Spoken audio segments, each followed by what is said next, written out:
Did you know that a singer needs five things?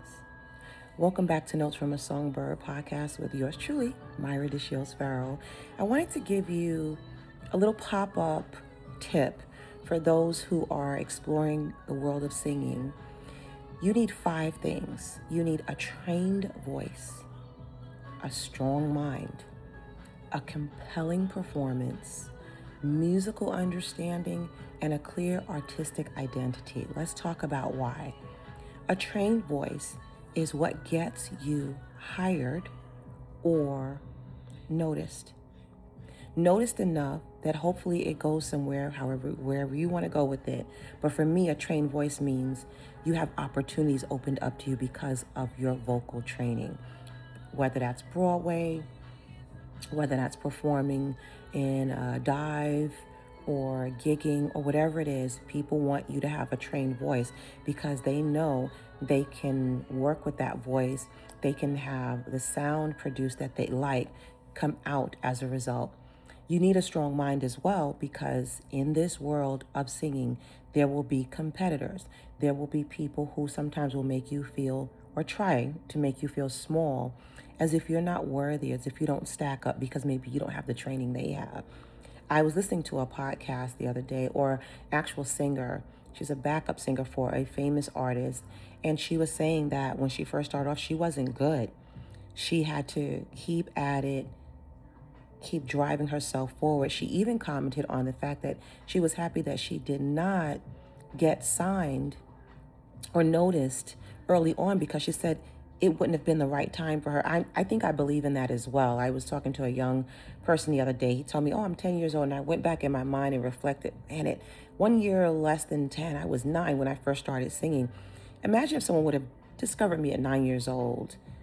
Would I have been as well, vocally ready as some of the opportunities I have today? I don't think so.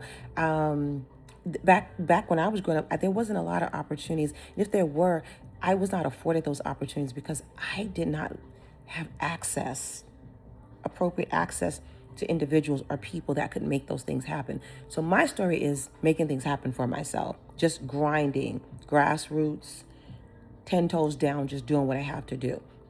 So to me, you need a strong mind to be able to do that. And in order to do that, you have to have gone out there, tested things, studied, stayed, with that mindset that this is something I really want to do. And you have to be determined that that's what you want to do, where I was. So from my point of view, this is what I'm just sharing. This is what I think a singer definitely will need. You also need a compelling performance. I want you to stop thinking large numbers in terms of so many people need to see you, as far as, oh, you've got to be this dynamic or have this dynamic audience. An audience can be two people, it can be one. That one person may have connections or can catapult you forward in getting you connected to other people who are like-minded, that are going or flowing in that direction. Sometimes we think so limited. We think we have to have this massive group of people, but sometimes it doesn't start off that way. So I want you as a singer to think, I'll start small and I'll get larger. Because if you start small, as you're learning and you're growing, you're not as exposed. It's when you're out there are more people in the room. That's where you want to be at your best. So think of it that way.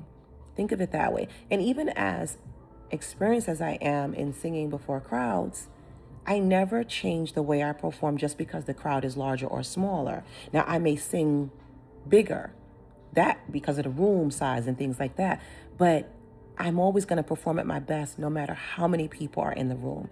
So if you go into a venue and you notice there's 8 people, there's 2 people, there's 1, you give it the best that you can. Never look at the numbers to affect the way you perform.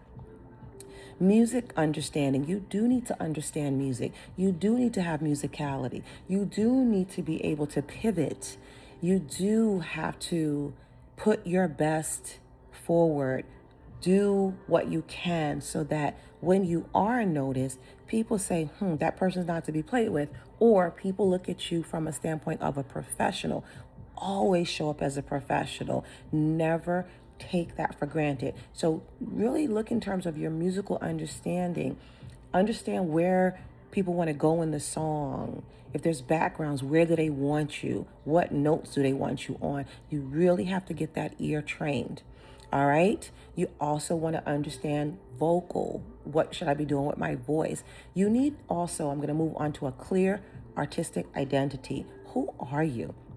If you do not know who you are, it is very hard to form an identity. And I think in the early stages, it's too soon to know who you are. Sometimes some of that stuff ends up coming out as a result of your constantly performing.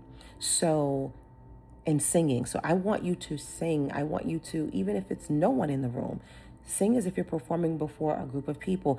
Put out dolls. Put out a whole thing of dolls, or put out pillows and make believe those are people. You've got to get into the mindset of people performing, people. Put out one pillow if you want, if you think you're going to perform before one person, but then get to that point where you go live and you perform live when you are ready. These are what a singer needs. The voice gets people to listen, okay? But the artistry and professionalism and connection are how people remember you. Take care.